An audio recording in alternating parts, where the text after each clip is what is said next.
देखिए, आज हमारे पास एक केस स्टडी है जो कि अभी हमारे 2 दिन से नेटवर्क सेक्शन चल रहा है। नेटवर्क सेक्शन में हमने अभी एक WTRIC का पूरा सर्किट का सीक्वेंस समझा था कि उसका रिसीविंग सर्किट कैसे होता है, ट्रांसमिशन किस तरह से होता है, ओपन फ्लो सर्किट कैसे काम करता है और उसमें 4G सेक्शन किस तरह से होता है। इसके बारे में पूरा हमने डिटेल इसके अंदर समझा है।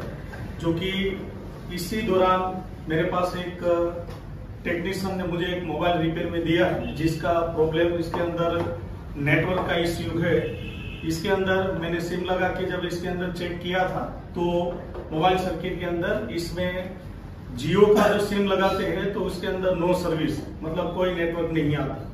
लेकिन हम जब इसके अंदर एयरटेल या फिर वोडाफोन आइडिया ऐसे सिम लगाते हैं तो उसके अंदर नेटवर्क आ जाता है। जो नेटवर्क आता है सिर्फ कॉलिंग के लिए आता है, 2G की और या 3G की इसके अंदर इंटरनेट चलती है, 4G का इंटरनेट इसके अंदर नहीं आता, बराबर। इसके अंदर जो प्रॉब्लम है, इसके अंदर 4G इंटरनेट नहीं चलता है, 2G का कॉलिंग होती है, कॉलिंग बहुत बेहतर से होती है और 2G का नेटवर्क भी बहुत ही अच्छा से आता है। ऐसा भी नहीं है कि 2G के नेटवर्क या 3G के नेटवर्क लो आते हैं। सिर्फ और सिर्फ 4G इसके अंदर काम नहीं कर रहा है, यानी कि अगर कोई यूजर इसको जियो से सिम यूज कर रहा है तो उसको नो सर्विस ही है इसको। तो हम इसके अंदर दोनों सिम लगा के एक बार चेक कर लेते हैं कि रियल में इसके अंदर क्या कंडीशन है, बराबर। इसके अंदर रेडियो ऑन है या ऑफ है ये भी हम देख सकते हैं, क्योंकि मैंने आपको नेटवर्क सेक्शन के अंदर काफी हद तक फॉल्ट के हिसाब से आपको डिपार्टमेंट समझाया है कि हमें मोबाइल खोलने से पहले ही मोबाइल के अंदर कौन से एरिया पे प्रॉब्लम है, किधर प्रॉब्लम है, मुझे क्या चेक करना है और क्या चीज चेक नहीं करनी है, ये मोबाइल खोलने से पहले ही हमें पता चल जाता है। उसके बाद ही आजकल टेक्नीशियनों को नेटवर्क सेक्शन बहुत हार्ड लग रहा है, कहीं ना कहीं यहाँ प्रॉब्लम है ना समझने का, यानी कि प्रॉपर नॉलेज नहीं होने की वजह से इसके अंदर नेटवर्क सेक्शन सबको सर दर्द लगता है। लेकिन जिस हिसाब से मैंने सीक्वेंस समझा है उस हिसाब से अगर आप फॉलो करोगे तो काफी हद तक नेटवर्क सेक्शन इजी है। तो ऐसे ही ये मोबाइल के अंदर क्या अंदर इश्यू है, मैंने इसके अंदर खोला भी नहीं है, मैंने इसके अंदर देखा भी नहीं है। कस्टमर का कहना था कि ये वाटर डैमेज हुआ था, 2 दिन यूज किया, उसके बाद इसके अंदर से ऐसे नेटवर्क की इश्यू आई है। तो मैंने इसके अंदर सिम लगा के बस ये प्रूव किया है कि इसके अंदर जियो का कार्ड में चलता है या दूसरा, तो ये जो मैंने आपको बताया ये कंडीशन है। तो एक बार इसके अंदर हम ये चेक करते हैं और ये प्रॉब्लम को सोल्व करने के लिए आप में से किसी एक का मैं हेल्प लूंगा। यहाँ आपको जो हम बोलेंगे जिस तरह से उसका टेस्टिंग को फॉलो करेंगे, जो कि इसके अंदर आप लोगों को भी अभी आइडिया आ ही जाएगा जब हम इसके अंदर बाहर से टेस्ट करेंगे तो कि इसके अंदर कहाँ से क्या क्या इश्यू हो सकती है, कौन से सेक्शन से हो सकता है। तो एक बार इसमें हम बहुत सारे लोग हैं, बराबर। तो बहुत सारे लोग बोल रहे थे कि सर हमें इस तरह से एक बार यहाँ आना है स्टेज पे। तो मैंने इसके अंदर इस बार एक चीज की है कि किसी एक को नाम लेके हम उठा लेते हैं, दूसरे को थोड़ा लगता है कि मुझे नहीं है इस तरह से। तो मैंने क्या किया है, एक कागज पे यहाँ सबका इसमें से नेम लिखा है, बराबर। अब इसमें से कोई एक इसके अंदर जो भी हम सिलेक्ट करेंगे इसमें से उसको आना है, ताकि किसी को कोई प्रॉब्लम नहीं है कि सर इसको ही बुला रहे हैं मुझे नहीं बुला रहे, बराबर। तो इसके अंदर चीज ऐसी है कि किसी एक आदमी को इसके अंदर हम बुलाते हैं इधर से, सिर्फ इसमें से कागज को निकालने के लिए, इसमें कौन सा नाम सिलेक्ट होने के लिए, चलो बराबर। तो जी आप आइए, सिर्फ इसके अंदर अभी इसके आप कहाँ से हैं?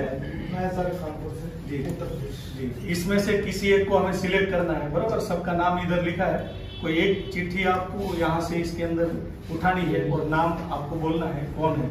इसमें आप भी हो सकते हो, बराबर जी।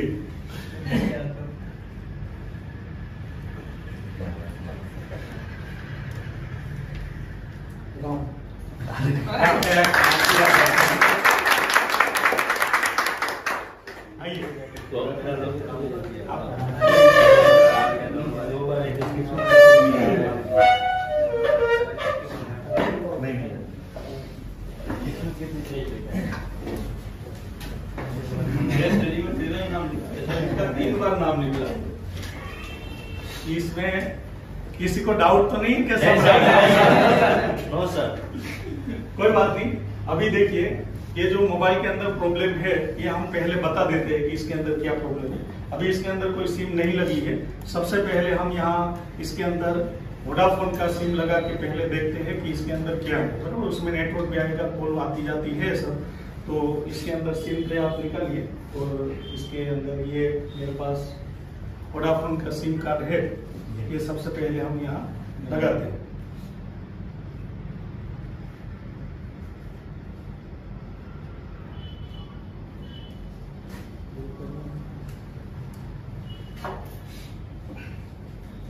देखिए, इसमें सिम कार्ड लगा दी है। एक बार हम सेटिंग में जाके देखते हैं कि सिम कार्ड डिटेक्शन हो रहा है कि नहीं। तो एसडीआर के अंदर हमारा नेटवर्क सेक्शन डिस्टर्ब में होता है, तो मोबाइल सर्किट के अंदर प्रॉब्लम एक आती है कि नो सिम डिटेक्शन भी नहीं होता है। तो एसडीआर में आपको नेटवर्क सेक्शन का प्रॉब्लम में इनसेप्ट सिम नो सिम आती है, क्योंकि अभी हमने सिर्फ और सिर्फ WTR आईसी समझी, एसडीआर आईसी और एमटी के बाकी है। तो ये जब मैं समझाऊंगा तो आपको ये बहुत ही अच्छे से क्लियर होगा, बराबर। तो एक बार हमें सिम भी देखना होता है, जबकि इसके अंदर सिम में जाएंगे तो देखिए सिम के अंदर क्या लिख के आता है, बराबर, वोडाफोन इन। तो वोडाफोन मतलब सिम डिटेक्शन हो गया। अब जब सिम डिटेक्शन हो जाता है तो हमें एक बार इसके अंदर ये देखना होता है कि इसके अंदर रेडियो ऑन है कि ऑफ है। जबकि इसके अंदर जो इसमें आप देखो तो नेटवर्क भी आ गया है, आ गया है, देखा है, इसमें नेटवर्क भी आ रहा है और नेटवर्क में इंटरनेट डाटा मैंने ऑन रखा है। तो यहाँ अगर 2G है, 3G है और 4G है, तो उस हिसाब से जो अगर E लिख के आ रहा है तो 2G का नेटवर्क, H या H+ लिख के आ रहा है तो ये 3G का, और 4G में कौन सा आएगा, बराबर। तो यहाँ क्या लिख के आ रहा है, जरा देखिए, ई लिख के आ रहा है, E लिख के आ रहा है। अब E2G आ रहा है, बराबर, क्या आ रहा है, 2G का नेट। एक बार मैंने आपको नहीं बताया था कि हम वोडाफोन का कार्ड लगाते हैं तो इसके अंदर नेट आता है। एक बार हम डायल कॉल करके भी देखते हैं। इसके अंदर 198 ये डायल किया और लग रहा है। जी सर, सेकंड स्टार्ट हुआ और कॉलिंग भी हुई। मतलब कि इसके अंदर बहुत परफेक्ट, इसमें 2G का नेटवर्क आ रहा है और फुल आ रहा है, इसमें भी कम आ रहा है ऐसा नहीं है। जी सर, फुल नेटवर्क, बराबर। मतलब एंटेना का तरफ से इश्यू नहीं है। उस टाइम सैमसंग का उस दिन हमने वीडियो बनाया था, केस स्टडी देखा था, उसमें 2G का सिम चलता था लेकिन उसमें भी लो नेटवर्क था। इसमें फुल नेटवर्क, इसलिए एंटेना की ओर से हमें इसमें डाउट नहीं कर सकते। तो ये चीज है। एक बार हम इसके अंदर रेडियो ऑन है कि ऑफ ये देख लेते हैं, क्योंकि कॉल लगा तो हमें देखने की वो जरूरत ही नहीं पड़ती है। फिर भी हम इसके अंदर एक बार प्रूफ करते हैं, क्योंकि मैंने आपको जो टेस्टिंग पॉइंट पे आपको बताया था कि ****4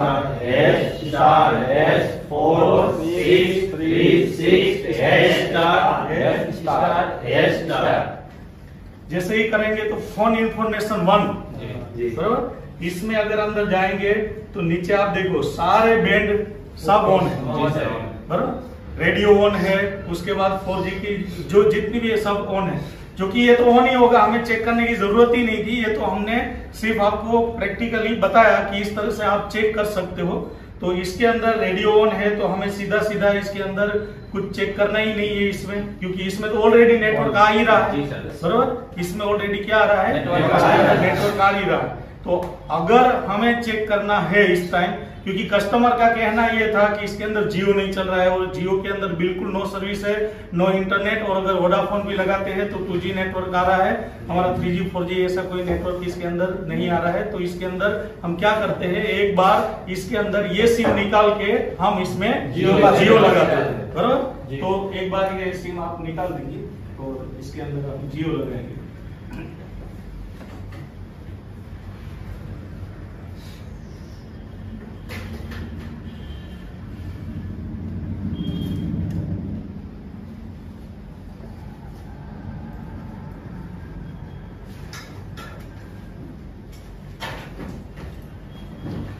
देखो ये सिम लगाई है। अब ये जब सिम लगा दी है तो इसके अंदर अभी सिम डिटेक्शन हो गई है, ये देख लेते हैं। इसके लिए हम इसके अंदर सेटिंग में जाते हैं। सेटिंग में जाने के बाद इसमें सिम सेटिंग में जाते हैं और इसमें जियो लिख के आ रहा है, जियो 4 बराबर है, तो उसका मतलब सिम डिटेक्शन हो चुकी है। अब हमें क्या करना है, इसके अंदर रेडियो ऑन है कि ऑफ हो देखने की जरूरत नहीं, क्योंकि हमने देख लिया। वरना नो सर्विस में इसके अंदर हमें ये कंपलसरी देखना होता है। यहाँ क्या लिख के आता है कोने में, नो सर्विस। क्या लिख के आता है, नो सर्विस। नीचे ऊपर कोने में देखिए क्या आ रहा है, नो सर्विस। बिल्कुल नेटवर्क नहीं, जबकि वोडाफोन में पूरा नेटवर्क था। तो इस टाइम हमें नो सर्विस केस में हमें देखना होता है कि इसके अंदर रेडियो ऑन है कि ऑफ है, लेकिन अभी हमने देख लिया इसलिए वो हमें देखने की जरूरत नहीं है। अब हमें सीधा इसके अंदर एक काम करते हैं, इसके अंदर हमारा रिसीवर का फॉल्ट है या ट्रांसमिशन का फॉल्ट है वो समझने के लिए, हमारा रिसीवर का फॉल्ट है या ट्रांसमिशन, आईओ कंट्रोलर सही है बराबर। अभी हमें रिसीवर या ट्रांसमिशन में फॉल्ट है वो समझने के लिए क्या करना पड़ेगा, नेट पे सर्च करना। इसके लिए हम क्या करेंगे, इसके अंदर हमारी सेटिंग में जाएंगे और सेटिंग में जाने के बाद हम सिम में जाएंगे, सिम सेटिंग में। इसके अंदर हमारा जियो के अंदर अभी यहाँ क्या करेंगे, मोबाइल नेटवर्क जो लिखा है जी बराबर, मोबाइल नेटवर्क ये ऑटोमेटिक है, यहाँ हमें मैन्युअली करना पड़ेगा। मैन्युअली करके हमें ये देखना है कि कंपनी प्रोवाइडर लिस्ट शो कर रहा है कि नहीं। जब भी कभी रेडियो ऑन है तो कंपलसरी ये चीजें हमें करनी पड़ती है, क्योंकि रिसीवर का फॉल्ट है ट्रांसमिशन का ये देखने के लिए तो हमें ये करना ही पड़ेगा। अभी हम 1 मिनट तक यहाँ वेट करेंगे। अगर इसके अंदर देखेंगे कि कंपनी प्रोवाइडर लिस्ट शो कर रहा है या नहीं कर रहा है, जो कि प्रोवाइडर लिस्ट शो कर जाएगा, क्योंकि हमने जब इसके अंदर वोडाफोन का कार्ड लगाया तो उसके अंदर कॉलिंग आती जाती थी, तो हमारा रिसीवर सर्किट तो ओके ही है।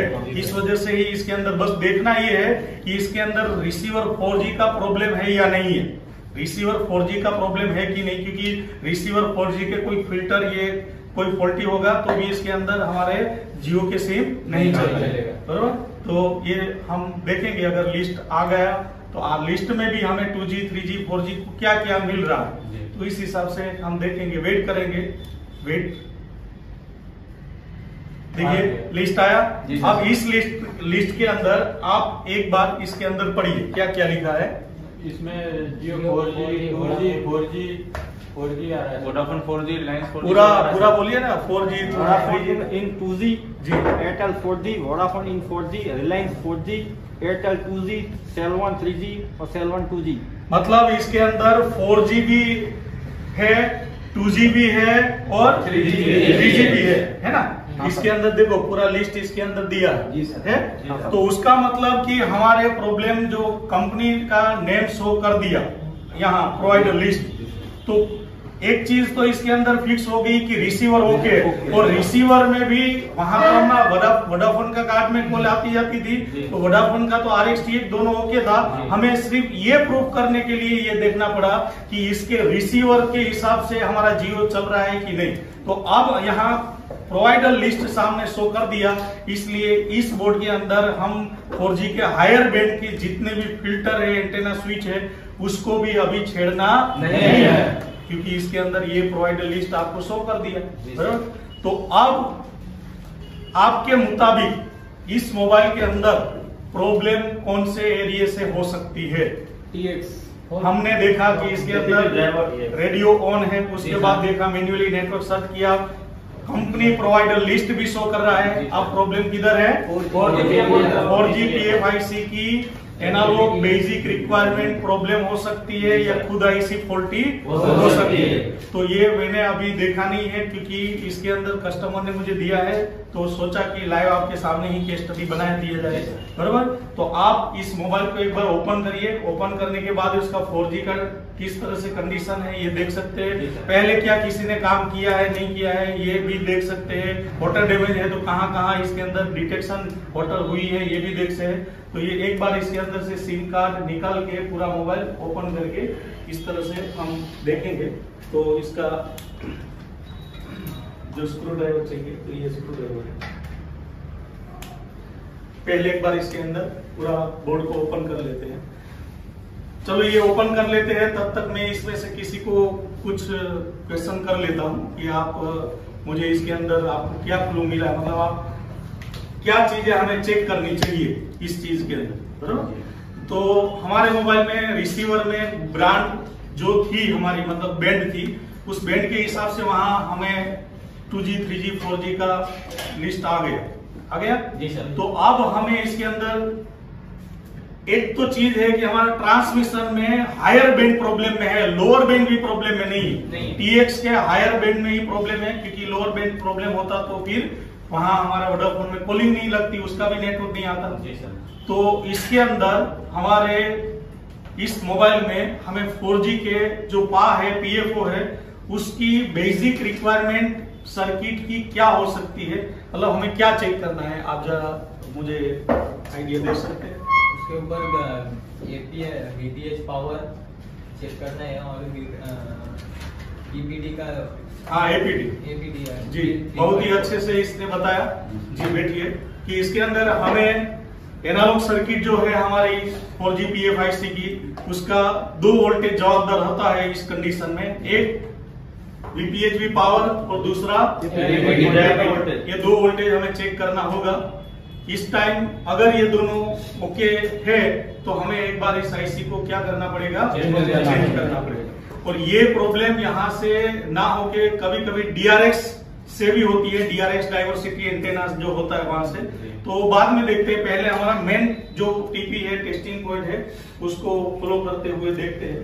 तो अभी मोबाइल है, ये सर्किट को पूरा हम एक बार बोर्ड से रिमूव करेंगे।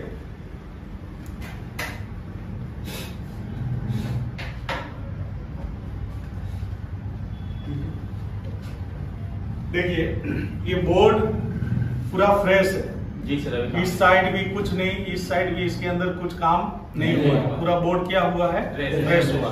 अब हमारे इस मोबाइल सर्किट के अंदर नेटवर्क सेक्शन आप देखोगे तो इस साइड हमारी मेन 2G पा एंटेना स्विच है इस प्लेट के अंदर, बराबर। और यहाँ हमारा WTR-IC है, 2G 4G PFIC, सिर्फ 2G IC इधर है।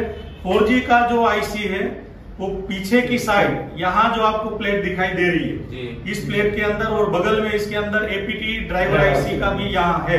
तो एक बार हम अपने कैमरा में इसके अंदर देखते हैं स्क्रीन पे कि ये डिपार्टमेंट जो है, ये देखिए यहाँ आप देख सकते हो कि ये जो पूरा प्लेट है, ये प्लेट, ये हमारा 4G PFIC का हिस्सा है। और जो मैं बात कर रहा था APT, तो ये सेक्शन इसका कौन सा सेक्शन है, बराबर। अब हमें इसके अंदर चेक करना है, समझना है, तो कंपलसरी हमें क्या करना पड़ेगा, इसके अंदर इस प्लेटों को निकालना पड़ेगा, क्योंकि हमें इसकी वोल्टेज मेजरमेंट करने के लिए वो तो करना ही पड़ेगा, बराबर। तो सबसे पहले हम इसकी APT वोल्टेज जो है, ये इसका जो प्लेट है वो उठाएंगे, और बाद में अगर जरूरत पड़े तो उसका भी प्लेट उठाते हैं और देखते हैं शायद वाटर डैमेज इसके अंदर है या नहीं। एक बार इसके अंदर ये प्लेट को उठाना है, तो ये प्लेट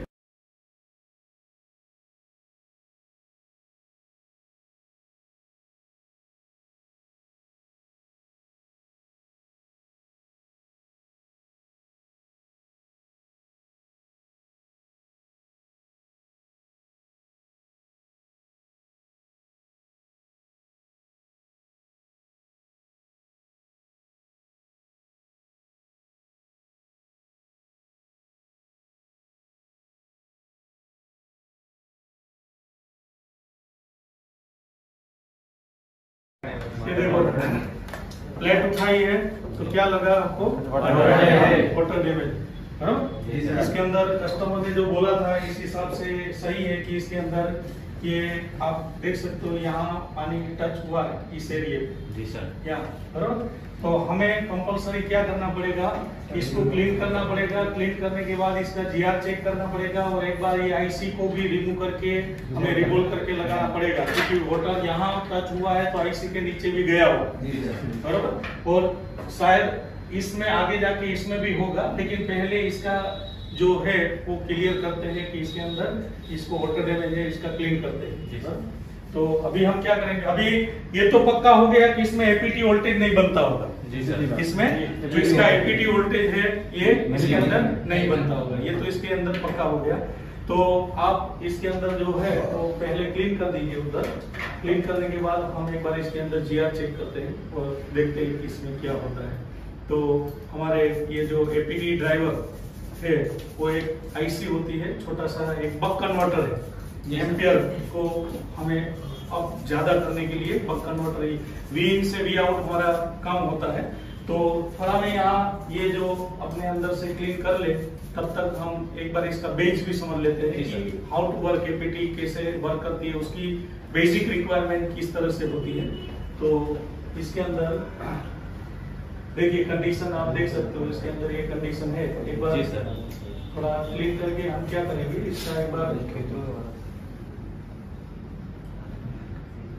इसमें कंपलसरी आईसी को रिमूव ही करना पड़ेगा, रिमूव तो करना ही पड़ेगा, अंदर वाटर टच हुआ ही है।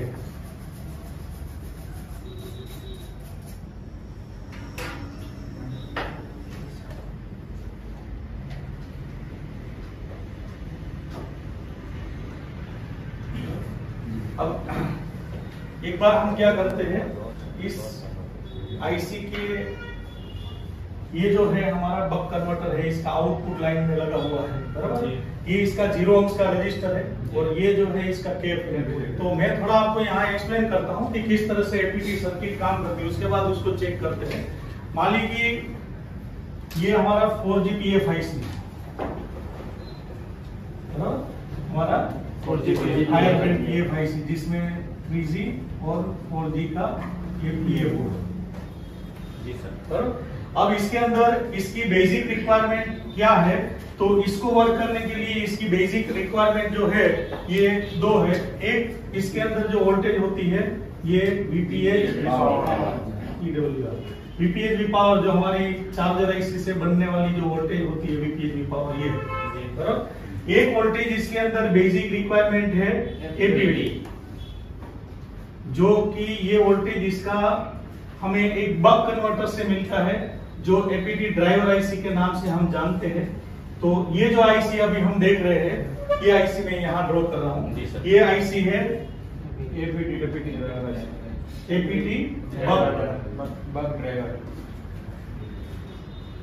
पर इसका बक है तो कंपलसरी इसके आउटपुट में हमें क्या लगाया, कॉइल मिलेगा, बराबर। ये कॉइल हमारी 4.7 माइक्रो हेनरी की ले लेते हैं। इसके बाद यहाँ आउटपुट में कॉइल के बाद क्या लगाया जाता है, केप लगाया जाता है एपीटी को वोल्टेज को फिल्टर करने के लिए। ये केप आपको याद रखना है, जरूरी है। कई बार टेक्नीशियन केप को निकाल देते हैं, बक कन्वर्टर डिस्टर्ब में आ जाता है। केप कभी भी बूस्ट और बक का फिल्टर केप आप निकाल के बोर्ड को सही से यूज नहीं कर सकते हैं, कभी डिस्टर्ब आ सकता है। उसके बाद मानिए कि ये बक कन्वर्टर है, तो याद करें उस बक कन्वर्टर का पूरा बेस समझाया था कि अगर इस बक कन्वर्टर है तो यहाँ से एक लाइन लेके अगर इसको अंदर इनपुट किया है तो इसका नाम क्या दिया जाएगा, फीडबैक, बराबर। तो ये इसका फीडबैक पिन है और ये इसका इस पिन को क्या नाम देंगे हम, VSW, बराबर। क्या इतना होने से ये वोल्टेज हमें मिलता है? नहीं। तो इस आईसी को क्या चाहिए, वीन। इसका क्या होगा, बक का हमेशा वीन क्या होता है, VPH पावर इस आईसी को दिया जाता है। और इसमें क्या किया है, VPH पावर डायरेक्ट नहीं दिया है, बीच में एक रजिस्टर लगाया है। क्या लगाया है, 0 ohms का रजिस्टर लगा के इस तरह से वोल्टेज दिया। तो VPH पावर देने से अगर ये बक बन जाता तो ऐसा मतलब हुआ कि इसके अंदर बैटरी लगाने से ये सीधा बनता। कि क्या ऐसा होता है, बैटरी लगा के सीधा बक बनता है? नहीं होता है। तो इसको क्या देना पड़ता है, ब्लॉक एंड डाटा। इसके आईओ कंट्रोलर को एक तो वोल्टेज दिया जाता है 1.8 वोल्टेज की सप्लाई, दूसरा दिया जाता है क्लॉक एंड डाटा RFCL, और दूसरा क्या दिया जाता है, डाटा। ये क्लॉक एंड डाटा कहाँ से आता है, CPU से। ये 1.8 कहाँ से आता है, पावर आईसी, बराबर। अब ये जो एपीटी वोल्टेज हमें यहाँ मिलेगा, ये वोल्टेज होगा 0.6 वोल्टेज से लेके 3.4 या 3.6 वोल्टेज के बीच में आपको ये वोल्टेज यहाँ मिलेगा। और ये वोल्टेज कब मिलेगा, सिम कार्ड लगाने के बाद मिलेगा। और ये वोल्टेज में वेरिएशन होगा बैंड के हिसाब से, आपके मोबाइल में कौन सा बैंड कैसे काम कर रहा है उस हिसाब से यहाँ की वोल्टेज की वेरिएशन होती रहती है। और ये वोल्टेज ना मिलने से अभी जो प्रॉब्लम है कि जियो के हायर बैंड काम नहीं करते हैं, 2G के जितने भी बेड है उसके अंदर वो काम नहीं करते करते। हैं, बराबर। तो हम क्या करते हैं, एक बार इसकी GR चेक कर लेते हैं, एक बार इसका आउटपुट का GR चेक करते हैं और उसके बाद देखते हैं इसमें कंपलसरी ऐसे केस में वाटर डैमेज आए तो ऐसे रिपेयर करके छोड़ मत दीजिए। छोटी सी आईसी है, बहुत ज्यादा इतना है नहीं, इसको कंपलसरी बोर्ड से निकाल के एक बार रिवोल्व करें जरूर, क्योंकि आईसी के नीचे पानी वहां तक गया है तो आईसी के नीचे क्या हो सकता है बाहर दिखता नहीं है। तो एक बार आप मल्टीमीटर से हम क्या चेक करेंगे, GR। देखिए एक मल्टीमीटर का हम फुल टेस्टिंग करेंगे तो ये रजिस्टर कौन सा उसका इनपुट में जो दिया हुआ ये रजिस्टर बराबर ये। तो यहाँ उसके बाद ये इसका फिल्टर केप है और बाद में ये वोल्टेज आईसी में जाता है, ये इसका स्विचिंग कॉइल है और इसके अंदर हमारा जो आउटपुट वोल्टेज मिलेगा ये केप पे मिलेगा और इनपुट वोल्टेज है ये केप पे मिलेगा, बराबर। आउटपुट यहाँ मिलेगा, इनपुट इधर मिलेगा। तो हम एक बार इसके अंदर क्या करते हैं, इसकी GR वैल्यू चेक करते GR वैल्यू चेक करते हैं। देखिए आप इस रजिस्टर में चेक करिए कितना आ रहा है, 370 बराबर सही है। उसके बाद वो कैपेसिटर आउटपुट में है जो वही कैपेसिटर वहां कितना आ रहा है। अब दोनों की एक बार रिवर्स बायस चेक किया, फॉरवर्ड बायस भी चेक कर लीजिए।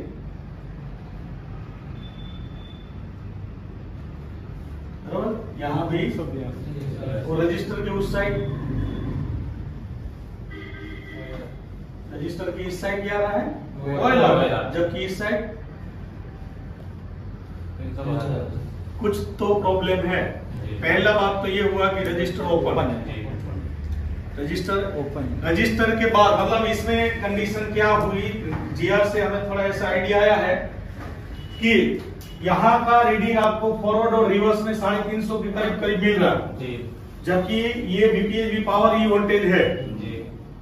तो यहाँ का GR जो होता है VPHV पावर जितना होना चाहिए, बराबर। यहाँ का GR आपको सही बता रहा है कि रिवर्स बायस में आपको रीडिंग आएगा, अभी हमने नहीं चेक कर लेकिन फॉरवर्ड बायस ऑयल था तो यहाँ भी ऑयल आना चाहिए।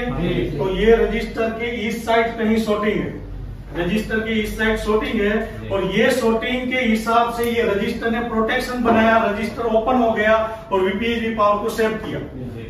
ये मीनिंग होता है हमारे रजिस्टर फ्यूजेबल लगाने का कि जब वाटर डैमेज हो गया होगा तब इस साइड शॉर्ट सर्किट हुई, ये रजिस्टर एक फ्यूज बन गया और फ्यूज के हिसाब से रजिस्टर अपने अंदर ओपन हुआ। अब दो रजिस्टर के उस साइड और इस साइड एक बार फुल टेस्टिंग में रिवर्स बायस की रीडिंग लेते हैं, बाद में रजिस्टर भी चेक करते हैं क्या कंडीशन है। तो एक बार हम रजिस्टर की रिवर्स बायस रीडिंग आप चेक करिए, तो रेड को ग्राउंड करके थोड़ा बोर्ड ऊपर करिए, रजिस्टर दिखता नहीं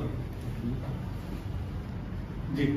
अब चेक करिए रजिस्टर की आउटपुट लाइन में, देखिए ये कौन सा बायस है अभी आपने चेक किया, ये रिवर्स, बराबर। यही रिवर्स बायस रीडिंग हम किधर लेंगे, रजिस्टर के दूसरे रजिस्टर के उस साइड।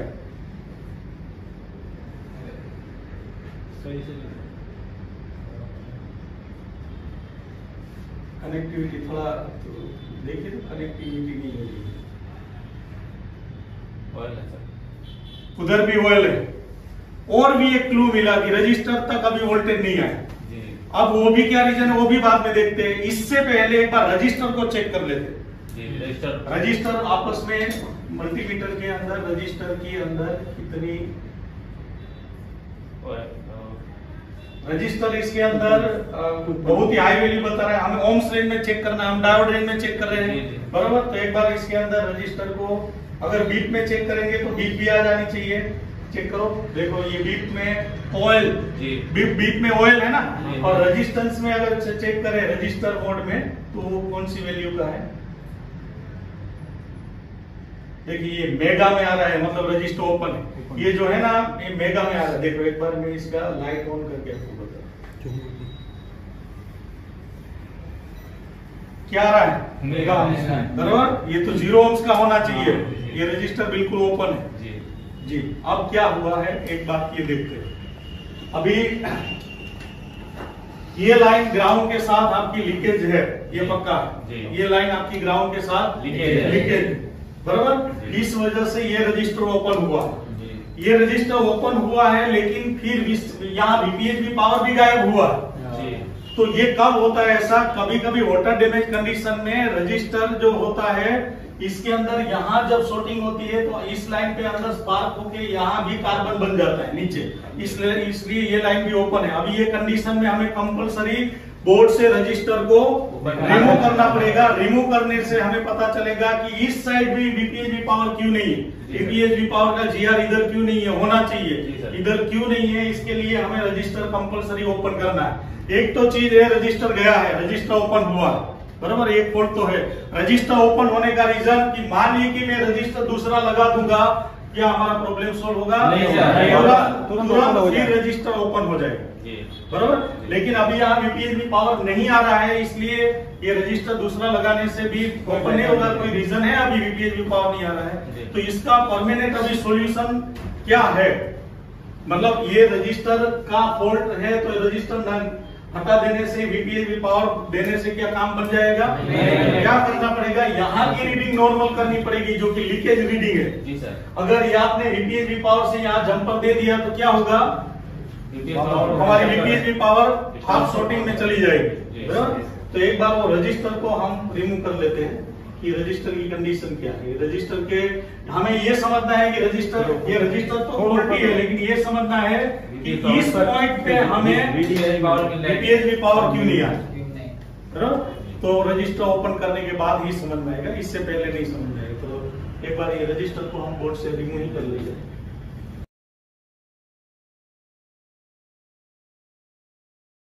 जब इस तरह से कभी रजिस्टर या कंपोनेंट आप ओपन करोगे ना, तो आपको क्या करना है? इस तरह से करना है। मान लीजिए ये कोई भी कंपोनेंट ऐसे इसको ओपन करने के या तो एक कॉन्टेक्ट पे ही उसको चिपका देना, मतलब धक्का देना है, या तो फिर इसके इधर चिपका देना,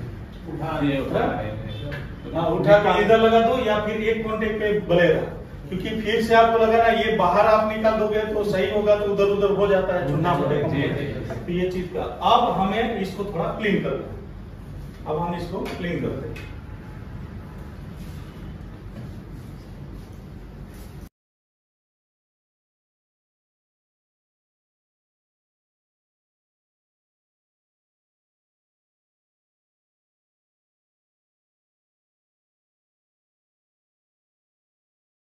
देखो ये प्रिंट तो हमें क्लीन दिखती है। ये प्रिंट में ये वीपीएचवी पावर है, लेकिन यहाँ से जल गया है। जी सर, जल गया है, जल गया। तो इस वजह से यहाँ हमें रीडिंग नहीं आ रही थी। तो इसके अंदर ये कितना हाई करंट होगा कि इसके अंदर रजिस्टर को भी ओपन कर दिया है, साथ में इसको स्पार्क भी कर दिया।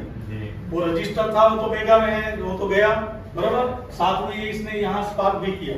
तो दो हम यहाँ इस कंडीशन में हो सके तो हम रजिस्टर ही लगाएंगे, क्योंकि डायरेक्ट करने से चलेगा, कोई इश्यू नहीं है। लेकिन अगर अगली बार अगर फिर से ऐसा केस हुआ तो हो सकता है कुछ ज्यादा हो जाए, इसलिए हमारा बोर्ड डेड हो जाता है। अभी हमारे पास जो है, हमें ब्लेड से इसको खरोच के पहले इसको क्लीन करना है, उसके बाद हमें इसको जोड़ना है, बराबर। तो वहाँ उधर ब्लेड है।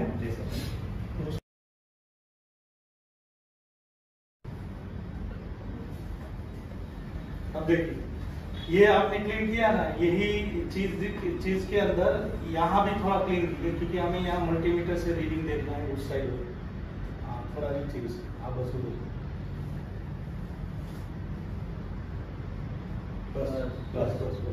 अब हमें क्या करना है, मल्टीमीटर इधर और इधर, हमें पहले इधर जीआर चेक करना है, इधर जीआर चेक करना है। अगर इधर से जीआर है, इधर नहीं आया, तो हमें इसको जोड़ना पड़ेगा। ऐसे ही होगा। और अगर दोनों साइड आ गया तो कोई दिक्कत नहीं है।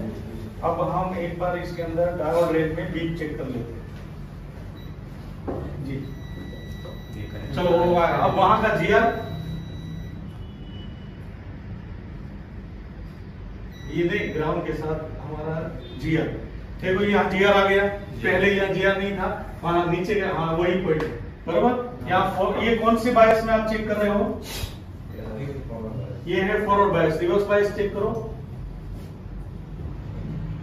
ये फॉरवर्ड बायस और रिवर्स बायस था, अभी जो है वो फॉरवर्ड बायस चेक करो। देखो फॉरवर्ड बायस के अंदर कोई रीडिंग नहीं है, रिवर्स बायस में है, तो वीपीएचवी पावर सही है। अब हमारा वो साइड जो है वो कैपेसिटर की साइड, वहां देखिए, वहां चेक करिए,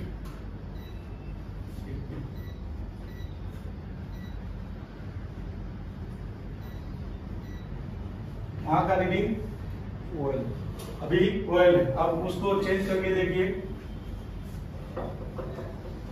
वहाँ का रीडिंग भी अभी क्या हुआ, अभी हमने क्लीन इतना जो किया है उस हिसाब से वहाँ का जो अंदर कार्बन आया हुआ होगा वो कार्बन हट गया, तो ये चीजें हुई है। लेकिन अभी भी हम यहाँ रुकेंगे नहीं, भले हमारी आईसी एक बार ओके देखा जाएगा, आईसी को एक बार निकाल, बराबर, इस आईसी को निकाल के फिर हम ये चीज को यहाँ कवर करेंगे। तो अभी ये चीज क्या हुई थी, यहाँ वो रियल में प्रिंट भी ओपन नहीं हुई है, जो कार्बन वहाँ रजिस्टर लगने के बाद स्पार्क के हिसाब से रजिस्टर का वो हिस्सा जल गया, इससे जो कांटेक्ट होने वाला था नीचे से, रजिस्टर भी ओपन, यहाँ जो कनेक्टिविटी थी वो भी कार्बन आ गया है इस वजह से। तो यहाँ भी पावर आ रहा है। अभी इसको हमने जंप कर दो या यहाँ रजिस्टर फिर से लगा देते हैं। उसके बाद अभी यहाँ कुछ करने से पहले एक बार ये आईसी को हमें रिमूव करना है। भले आगे का हिस्सा उसका ओके है, फिर भी हमें एक बार देखना है, क्योंकि पानी यहाँ तक आ गया है, तो पानी इतना पतला है कहीं भी कुछ जलता है। हाँ, इसी को रिमूव करें। एक बार बहुत पॉइंट उसका देख लीजिए किधर है।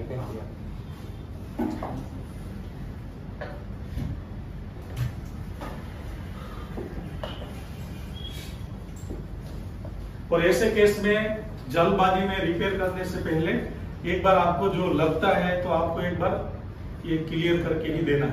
कभी कभी क्या है, सेम टाइम पे चल हो जाता है, बाद में कुछ दिन के बाद फिर कस्टमर लेके आता है। इससे हम उसके पास से कस्टमर से पैसे अच्छे लेते हैं तो हम काम भी अच्छे करके देंगे। यहाँ सेटिंग हो गया आपका, यहाँ सेटिंग हो गया कैमरा। हाँ सर।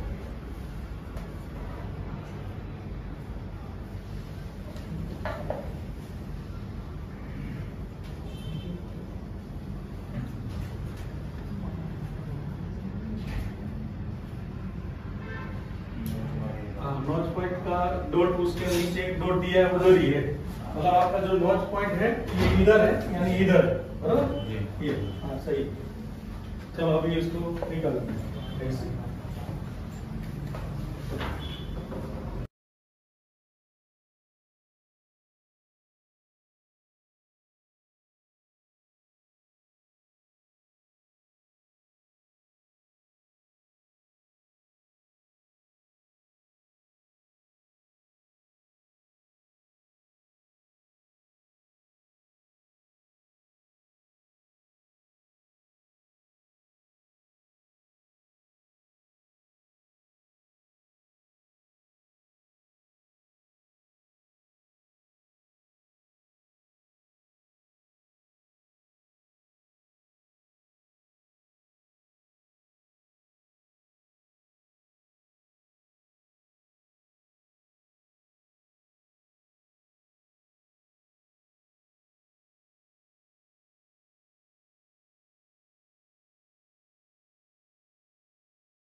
इसके अंदर ये IC APT driver IC change किया, उसके जो फिल्टर कैपेसिटर जो डैमेज जैसा लग रहा था वो भी हमारे पास स्क्रैप बोर्ड था उसके अंदर से चेंज किया है। एक बार इसके ऑन करके देखते हैं हमारा प्रॉब्लम सॉल्व होता है कि नहीं। और उसमें एक बार ये भी देख लेते हैं कि इसके अंदर उसका एपीटी वोल्टेज है वो कितना बन रहा है, ये भी हम देखते हैं। तो उसको देखने के लिए हम इस मोबाइल के अंदर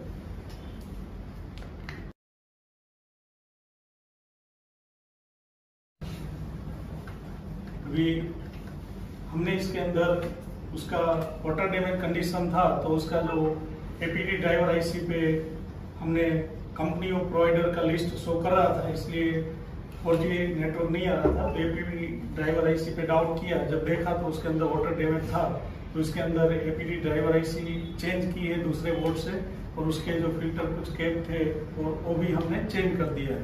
और उसके बाद इसके अंदर उसका जो 4G PF IC था तो उसका भी प्लेट हटा के ये भी देख लिया कि इसके अंदर वहाँ कोई वाटर टच हुआ है कि नहीं।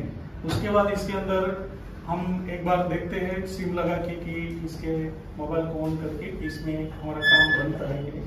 तो अभी मोबाइल ऑन होने देते हैं, उसके बाद देखते हैं।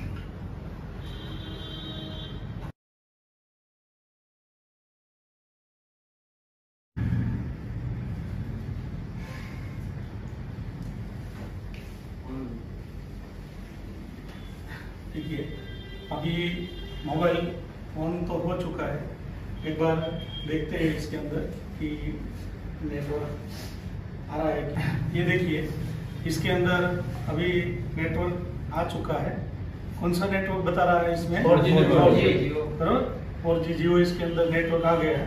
पहले इसके अंदर हमने जब एपीटी ड्राइवर आईसी चेंज नहीं की थी तब ये 4G नहीं चल रहा था। एक बार इसके अंदर नंबर डायल करके देखते हैं कि इसके अंदर कॉलिंग होती है कि नहीं।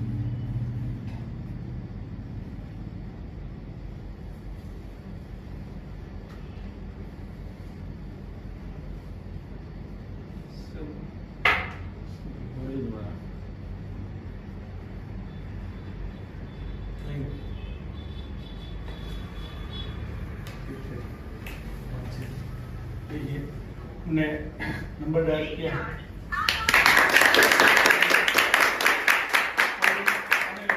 अब एक बार हम इंटरनेट इसका चल रहा है कि नहीं वो भी देख लेते हैं। इंटरनेट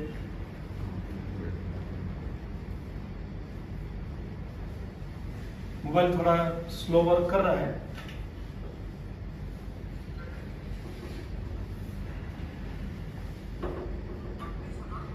देखिए ये इसके अंदर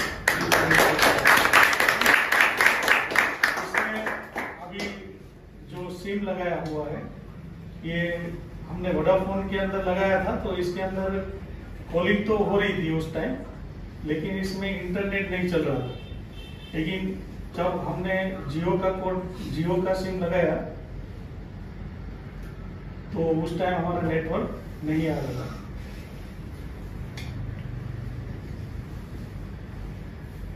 तो एक बार इसके अंदर हम सिम सेटिंग में जाके देखते हैं कि सिम हमारा कौन सा लगा हुआ है। देखिए जियो 4G लगा हुआ है। जियो अब हम एक बार देखा था कि एपीटी वोल्टेज हमें कितना मिलना चाहिए, तो क्या एपीटी वोल्टेज हमें मिल रहा है कि जी नहीं। सर, इस टाइम हम एपीटी वोल्टेज भी चेक कर लेते हैं। तो इसी कंडीशन में मल्टीमीटर के अंदर हम एपीटी वोल्टेज चेक करते हैं।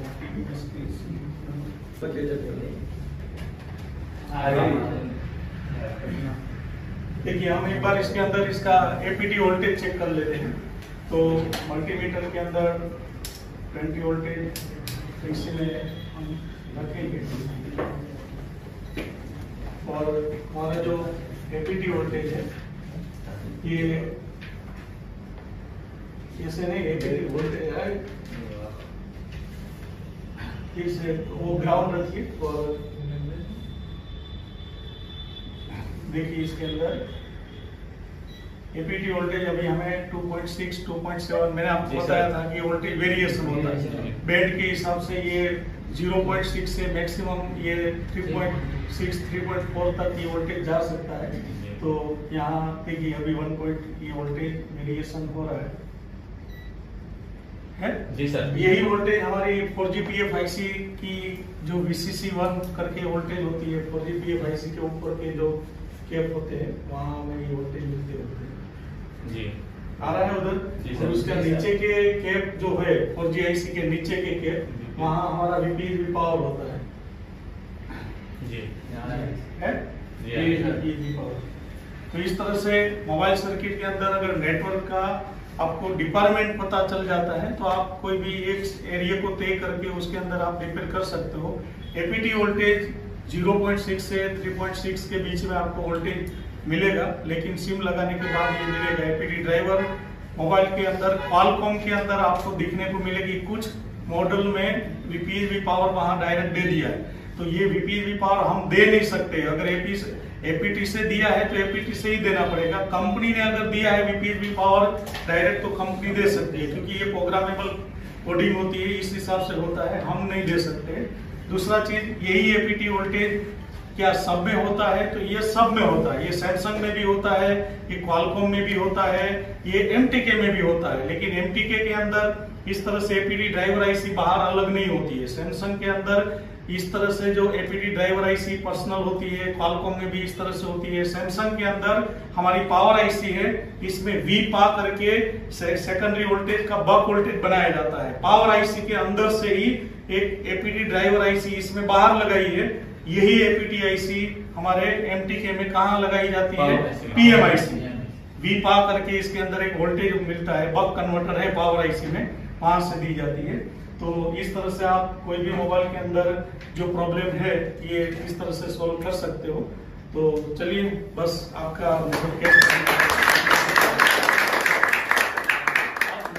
दोपहर के बाद